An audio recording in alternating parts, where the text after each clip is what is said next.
नमस्कार मेरे प्यारे साथियों। आज हम जीएस स्टडी के प्लेटफॉर्म पर आज हम पढ़ेंगे भारत की भूगर्भिक संरचना। और यह टॉपिक भारत के भूगोल से लिया गया है।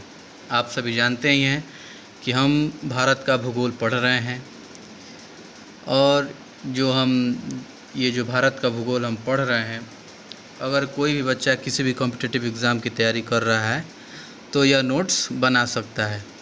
आप सभी को ज्ञात होगा कि इस चैनल पर जीएस का नोट्स फ्री में उपलब्ध करवाया जा रहा है। तो चलिए शुरू करते हैं भारत का भूगोल से। आज का हमारा टॉपिक है भारत की भूगर्भिक संरचना। आज हम इसे जानेंगे। भारत की भूगर्भिक संरचना क्या है, आइए इसे समझते हैं। अक्रियन समूह की चट्टानें। इन चट्टानों का निर्माण तप्त पृथ्वी के ठंडा होने के फलस्वरूप हुआ है। इन प्राचीनतम तथा मूलभूत चट्टानें हैं। ये नीस ग्रेनाइट एवं शिस्ट प्रकार की हैं।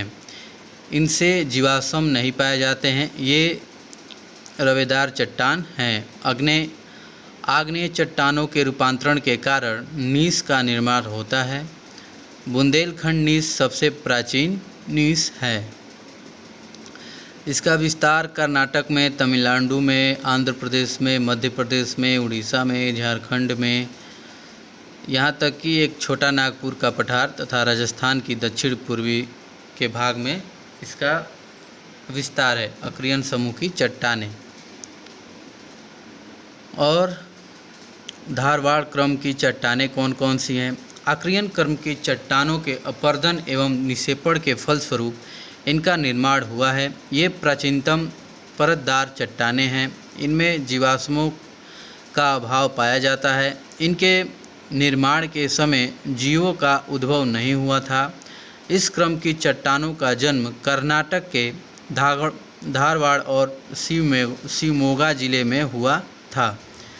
इसका वितरण हुआ था दक्षिण दक्कन प्रदेश में, उत्तरी कर्नाटक के कावेरी घाटी तक, और बेलारी एवं सीमांगो जिला नागपुर एवं जबलपुर में, सासा श्रेणी गुजरात में, चांपनेर श्रेणी में हुआ था। उत्तरी भारत में हिमालय के लद्दाख जास्कर, गढ़वाल, कुमायूं पर्वत श्रेणियों तथा असम के पठारी भागों में शिलांग श्रेणी में हुआ था। अब आइए तीसरा पढ़ते हैं। कुड़प्पा क्रम की चट्टानें कैसी हैं? यह धारवाड़ क्रम की चट्टानों में अपरदन एवं विक्षेपण के परिणाम स्वरूप इस क्रम की चट्टानों का निर्माण हुआ है। ये जो हम भूगर्भिक संरचना पढ़ रहे हैं, इसमें हमें बस चट्टानों के बारे में जानना है। कौन सी कैसी कैसी चट्टानें हैं, यहाँ से क्या मिलता है, कहाँ तक इनका विस्तार है। भूगर्भिक संरचना में इन्हीं सब को पढ़ना है और समझना है। ठीक है। इन कुड़प्पा की चट्टानें, इनका नामकरण आंध्र प्रदेश के कुड़प्पा जिले के नाम पर हुआ था और ये बलुआ पत्थर, चूना पत्थर, संगमरमर एवं एवेस्टस आदि के लिए प्रसिद्ध हैं। यहाँ की चट्टान, इसका विस्तार पापदानी और नौचेयार श्रेणी, वल्लमलाई श्रेणी, आंध्र प्रदेश, मध्य प्रदेश, राजस्थान, महाराष्ट्र, तमिलनाडु तथा हिमालय के कुछ क्षेत्र तक इसका विस्तार है। कुड़प्पा क्रम की चट्टानें। प्रश्न भी आ सकता है, कुड़प्पा क्रम की चट्टानें कहाँ तक विस्तृत हैं, इनका कहाँ तक विस्तार है? 4 ऑप्शन दे देगा कि इसमें इनका विस्तार है कि नहीं है। उसमें एक ऑप्शन रहेगा आंध्र प्रदेश और बाकी जगह 3 गलत रहेंगे। और आंध्र प्रदेश रहेगा तो आप ये पढ़े रहेंगे तो आंध्र प्रदेश तक इसका विस्तार है तो आप टिक लगा पाएंगे। ठीक है। विंध्यन क्रम की चट्टान, इसका निर्माण कुड़प्पा चट्टानों के बाद हुआ है। छिछले सागर एवं नदी घाटियों के तलछट के विक्षेपण से इसका निर्माण हुआ है। इनसे सूक्ष्म जीवों के जीवाश्मों का प्रमाण मिलते हैं। इसका विस्तार सोन नदी की घाटी, सेमरी श्रेणी आंध्र के दक्षिणी पश्चिमी भाग में, कुर्नूल श्रेणी, भीमा नदी की घाटी, भीमा श्रेणी राजस्थान के जोधपुर तथा चित्तौड़गढ़ में, पत्नीन श्रेणी गोदावरी घाटी एवं नर्मदा घाटी, मालवा का पठार एवं बुंदेलखंड तक है। अब आइए गोंडवाना की चट्टान हम पढ़ेंगे। गोंडवाना का चट्टान, इसका निर्माण कार्बोनिफेरस से जुरैसिक युग के बीच हुआ था इसका निर्माण। इसके निर्माण के समय हिमयुग का अनिवार्य हुआ था। हिम नदियों के कारण उच्च पर्वतीय भागों का अपरदन हुआ एवं विक्षेप नदी घाटियों के छिछले जल क्षेत्रों में एकत्र हुए और नदियाँ उपजाऊ बन गई। इनमें प्राचीन काल से वृक्ष आदि पैदा हुए। भारत का 90% कोयला हिंदी चट्टानों में पाया जाता है। इन्हीं चट्टानों में पाया जाता है। गोंडवाना की चट्टानों में भारत का 90% कोयला यहीं से पाया जाता है। इन चट्टानों में बलुआ पत्थर भी पाया जाता है। इनका विस्तार महानदी घाटी, गोदावरी घाटी, कच्छ, काड़ियागढ़ और वर्धा आदि स्थानों तक है। अब आइए दक्कन ट्रैप क्या है इसे समझते हैं। मेसोजोइक युग में अंतिम काल क्रिटेशियस युग में प्रायद्वीपीय भारत में ज्वालामुखी क्रिया प्रारंभ हुई। इस प्रकार दरारों के माध्यम से लावा के उद्गार के फलस्वरूप दक्कन ट्रैप चट्टानों का निर्माण हुआ। यह संरचना बेसाल्ट एवं डोलेमाइट से निर्मित है। इन कठोर चट्टानों के विखंडन से काली मिट्टी, रेगुर मिट्टी का निर्माण हुआ है। टार्सियरी क्रम की चट्टान। इन चट्टानों का निर्माण इयोसीन युग से लेकर प्लायोसीन युग के बीच हुआ है। इसी काल में हिमालय श्रेणी का निर्माण हुआ है। भारत में यह केवल तृतीय क्षेत्रों में पाई जाती है। अब आइए पढ़ते हैं भारत की प्राकृतिक वनस्पति, इसके बारे में जानेंगे। ये हेडिंग बना लीजिएगा, भारत की प्राकृतिक वनस्पति। भारत में पाई जाने वाली वनस्पतियों को निम्न वर्गों में विभाजित किया गया है। पहला है उष्णकटिबंधीय सदारहित वन, उष्णकटिबंधीय आर्द्र मानसूनी पर्णपाती वन, उष्णकटिबंधीय शुष्क मानसूनी पर्णपाती वन, मरुस्थलीय कटीली झाड़ियाँ, आर्द्र उपोष्ण पहाड़ी वन, ज्वारीय वनस्पति। आइए इनके बारे में विस्तार रूप से जानेंगे। उष्णकटिबंधीय सदाहरित वन, आखिर ये क्या है, इनकी जलवायु की दशाएं क्या है, यानी जलवायु मतलब इनका जलवायु वहाँ का कैसा है। उष्णकटिबंधीय सदाहरित वन का जलवायु कैसा है। यह वनस्पति उन क्षेत्रों में पाई जाती है जहाँ वर्षा की मात्रा 200 सेंटीमीटर वार्षिक वर्षा से अधिक एवं तापमान वर्ष भर ऊंचा रहता है तथा वायु आर्द्र एवं संतृप्त रहती है। तापमान 25 से 27 डिग्री तक, आर्द्रता 75% के आसपास रहती है। इसकी विशेषताएं हैं, वृक्ष काफ़ी सघन एवं सदाहरित रहते हैं। वृक्षों की ऊंचाई 30 से 60 मीटर तक होती है। लकड़ी काफ़ी कठोर होती है और लकड़ी के कठोर होने के कारण यह आर्थिक दृष्टि से अधिक महत्व नहीं रखती है। इसकी लकड़ी का उपयोग जलावन के रूप में होता है, जलाने के लिए। मुख्य वृक्ष या वनस्पति इसका क्या है, मोहगनी है, आबनूस है, जारुल है, बांस है, बेत है, सिनकोना है। इसका रबड़, आयरनवुड, रोजवुड, तांद्र आदि वृक्ष पाए जाते हैं। ये वन मसालों के बगानों के लिए भी उपयोगी हैं। रबड़ और सिनकोना दक्षिणी सह्याद्री और अंडमान निकोबार में मिलते हैं। अंडमान निकोबार का 95% भाग इन्हीं वनों से ढका है। उत्तरी सह्याद्री वन में इन वनों का 16 वन के नाम से भी जानते हैं। इनका वितरण उत्तर पूर्वी भारत में है, पश्चिम घाटी पर्वत की पश्चिमी ढाल में, अंडमान और निकोबार द्वीप समूह में। ये जो लिखे हैं ना, ये 8 जो नागालैंड और ETC इत्यादि, मतलब ये उष्णकटिबंधीय सदारहित वन इन क्षेत्रों में पाए जाते हैं। अब आइए जानते हैं उष्णकटिबंधीय आर्द्र मानसूनी पर्णपाती वन, इसकी जलवायु कैसी है। इस प्रकार की वनस्पति का विकास उन क्षेत्रों में हुआ है जहां वार्षिक वर्षा 100 से 200 सेंटीमीटर के बीच होती है। ये विशिष्ट मानसूनी वन हैं। इन्हें पतझड़ वन भी कहा जाता है। यहाँ आर्द्रता बहुत अधिक नहीं रहती है। तापमान लगभग 27 डिग्री तक रहता है। औसत सापेक्षिक आर्द्रता लगभग 60% के आसपास होता है। इसका तापमान और कितना वार्षिक वर्षा होता है ये सब याद रखिएगा, इनसे क्वेश्चन बनते हैं। उष्णकटिबंधीय शुष्क मानसूनी वनस्पति के बारे में जानते हैं। इसका वितरण जो है ना, ये उष्णकटिबंधीय आर्द्र मानसूनी पर्णपाती वन का, इसका वितरण पश्चिमी घाटी और पूर्वती और ढाल में और हिमालय के तराई क्षेत्रों में, बिहार में, उत्तर प्रदेश में, उड़ीसा में, प्रायद्वीपीय का उत्तर पूर्वी पठारी भाग में, छत्तीसगढ़, छोटा नागपुर, कर्नाटक, मध्य प्रदेश इत्यादि इन जगहों पर है। ठीक है। अब आइए जानते हैं उष्णकटिबंधीय शुष्क मानसूनी वनस्पति। यह वनस्पति उन क्षेत्रों में पाई जाती है जहां वार्षिक वर्षा 50 से 100 सेंटीमीटर के बीच होती है, तापमान लगभग 28 डिग्री सेल्सियस एवं आर्द्रता कम पाई जाती है। इसकी विशेषताएं हैं, यह वृक्ष की ऊंचाई सामान्यतः 6 से 9 मीटर तक ही होती हैं। वृक्ष की जड़ें काफ़ी लंबी होती हैं ताकि यह गहराई से जल प्राप्त कर सकें। इन प्रदेश के वृक्षों की छाल मोटी होती है, पत्ते भी मोटे एवं छोटे होते हैं ताकि वाष्पीकरण की गति को कम किया जा सके। ठीक है, इसका वितरण पूर्वी राजस्थान, उत्तरी गुजरात, पश्चिमी मध्य प्रदेश, दक्षिण पश्चिम उत्तर प्रदेश, दक्षिण पंजाब, हरियाणा इत्यादि इन जगहों पर है। अब आइए मरुस्थलीय वनस्पति के बारे में जानते हैं।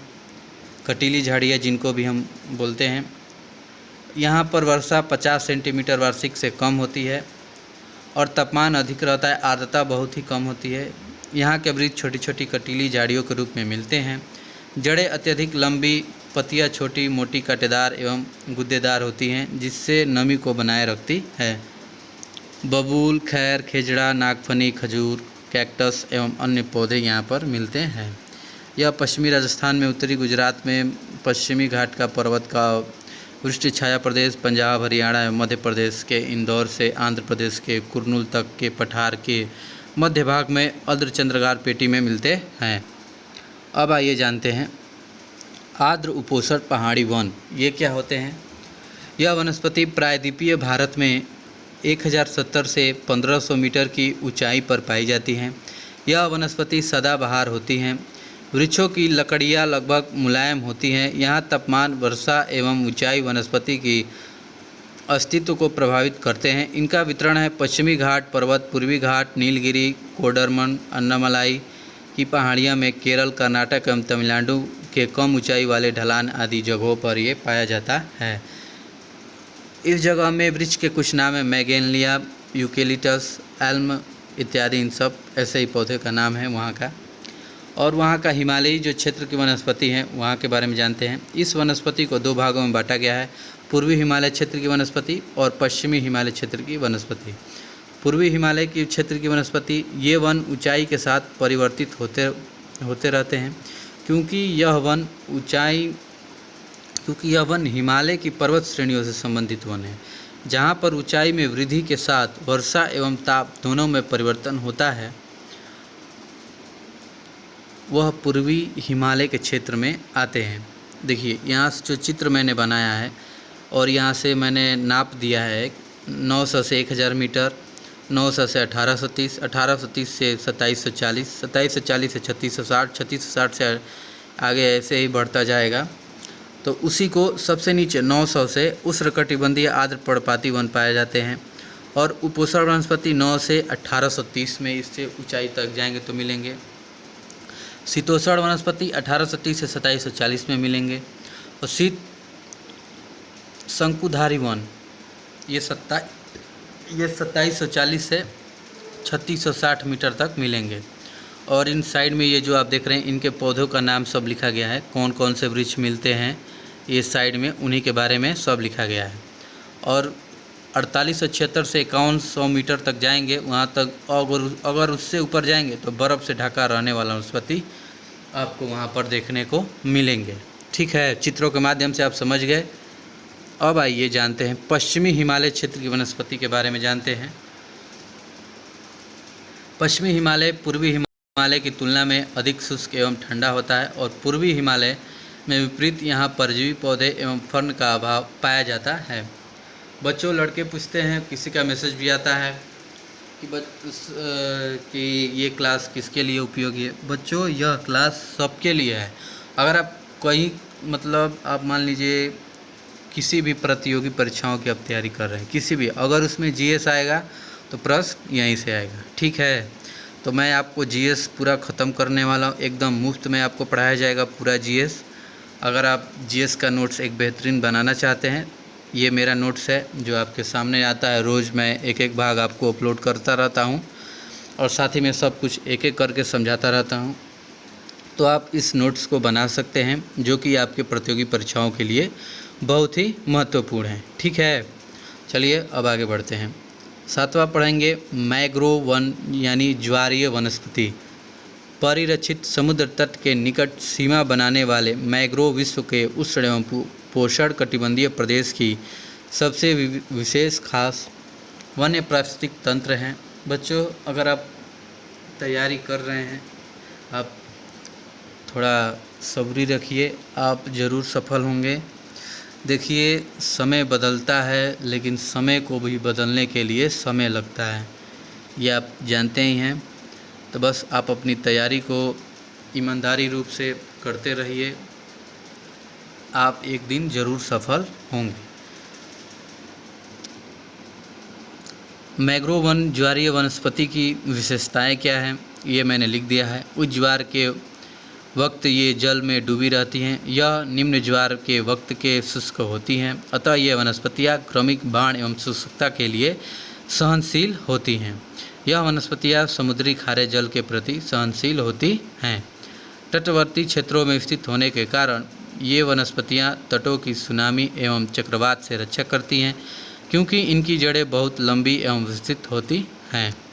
ठीक है, अब आइए जानते हैं मुख्य वृक्ष या वनस्पति। मैंग्रोव, नारियल, सुंदरी, ताड़, बेत, बांस, सेनोरिटा, फोनिक्स आदि सुंदरी वृक्षों की अधिकता के कारण गंगा डेल्टा के मैंग्रोव वन को सुंदर वन कहा जाता है। ये वन अपीजैव विविधता के लिए प्रसिद्ध हैं, जैसे सुंदरवन पश्चिम बंगाल के लिए, भीतरकनिका जो कि उड़ीसा के लिए प्रसिद्ध है। यह भारत के मैंग्रोव वन के क्षेत्रों को निम्न प्रकार से बांटा जा सकता है। मैंग्रोव वन यानी पूर्वी घाट, पश्चिमी घाट और अन्य मैंग्रोव वन। पश्चिम बंगाल यानी सुंदरवन, ओडिशा यानी महानदी डेल्टा, भीतरकनिका, आंध्र प्रदेश यानी गोदावरी एवं कृष्णा नदी का डेल्टा। पश्चिमी घाट में गुजरात, कच्छ की खाड़ी, खंबाल की खाड़ी, गोवा, कर्नाटक, पुडुक्कोड, महाराष्ट्र, अचरा, रत्नागिरी, केरल, वेम्बनाथ झील, तमिलनाडु, पिछावर, मुथुपेट। समझ गए? किसी भी चीज़ को छोड़ा नहीं गया है, आप हर एक चीज़ को समझ सकते हैं, हर एक चीज़ को लिखा गया है। बस आप पढ़ेंगे, आप आसानी से समझ जाएंगे आखिर क्या बात लिखा गया है। एकदम आसान भाषा में लिखा गया है, कहीं से भी कोई दिक्कत नहीं होनी चाहिए। अगर कहीं से भी कोई दिक्कत आती भी है तो आप कमेंट बॉक्स में अपना प्रश्न पोस्ट कीजिए, मैं अपना जवाब दे दूंगा। ठीक है, अब आइए पढ़ते हैं भारत की मिट्टियाँ। भारतीय कृषि अनुसंधान परिषद ने भारत की मिट्टियों को 8 वर्गों में विभाजित किया है। पहला है जलोढ़ मिट्टी, काली मिट्टी, लाल पीली मिट्टी, लैटराइट मिट्टी, पर्वतीय मिट्टी, मरुस्थलीय मिट्टी, लवड़ी या क्षारीय मिट्टी, पीट या जैविक मिट्टी। जलोढ़ मिट्टी, इसकी उत्पत्ति, इस मिट्टी का निर्माण हिमालय से निकलने वाली मुख्य रूप से 3 बड़ी नदियों से हुआ है, सतलज, गंगा एवं ब्रह्मपुत्र, और उनकी सहायक नदियों द्वारा काम मिट्टी लाए जाने और उत्तरी मैदान में जमा किए जाने से हुआ है। यह एक अक्षेत्रीय मिट्टी है, जो मिट्टी दूर प्रदेश से बहाकर लाई गई महीन चट्टानों करों से बनी हो, जैसे जलोढ़ एवं लोयस मिट्टी होती है। इसकी विशेषताएं हैं, कणों के आकार एवं आयु के आधार पर इस मिट्टी को 2 भागों में विभाजित किया गया है, खादर और बांगर। बांगर यानी प्राचीन जलोढ़क, यानी यह पहले जमा की गई मिट्टी है जो खादर से कम उपजाऊ होती है। ठीक है, अब आइए क्षेत्रफल एवं इसका वितरण पढ़ लेते हैं। इसका भारत का सर्वाधिक क्षेत्रफल इस मिट्टी के अंतर्गत आता है। इसका विस्तार उत्तर के विशाल मैदान, पूर्वी तथा पश्चिमी तटीय मैदान तथा राजस्थान में एक सकरी पट्टी एवं इसके अलावा नदियों की घाटियों एवं डेल्टाई भाग में भी यही मिट्टी पाई जाती है। दूसरी है काली मिट्टी। इसकी उत्पत्ति ज्वालामुखी के दरारी विस्फोट से निकलने पैठिक लावा के जम जाने से बनती है। इसका निर्माण बेसाल्टिक लावा पदार्थों के विखंडन से हुआ है, अतः ये चिकनी लावा प्रधान एवं उपजाऊ मिट्टी है। इसकी विशेषताएं हैं, इसका रंग गहरा काला और कणों की बनावट घनी एवं महीन होता है। ठीक है, और यह क्षेत्रफल है, इसका वितरण है महाराष्ट्र से इस मिट्टी का सर्वाधिक विस्तार है, महाराष्ट्र में काली मिट्टी का। ठीक है फ्रेंड्स, अब मिलेंगे हम नेक्स्ट वीडियो में। तब तक के लिए इतना हमने भारत की भूगोल से क्लास 7 तो हम लोग पढ़ चुके हैं। आज भारत की भूगोल से क्लास इसका 8 लगा है। आप इसे भी देख लीजिए और अपना एक बेहतरीन नोट्स बनाइए और अपनी तैयारी को शुरू रखिए। चलिए मिलते हैं अब नेक्स्ट वीडियो में। जय हिंद, जय भारत।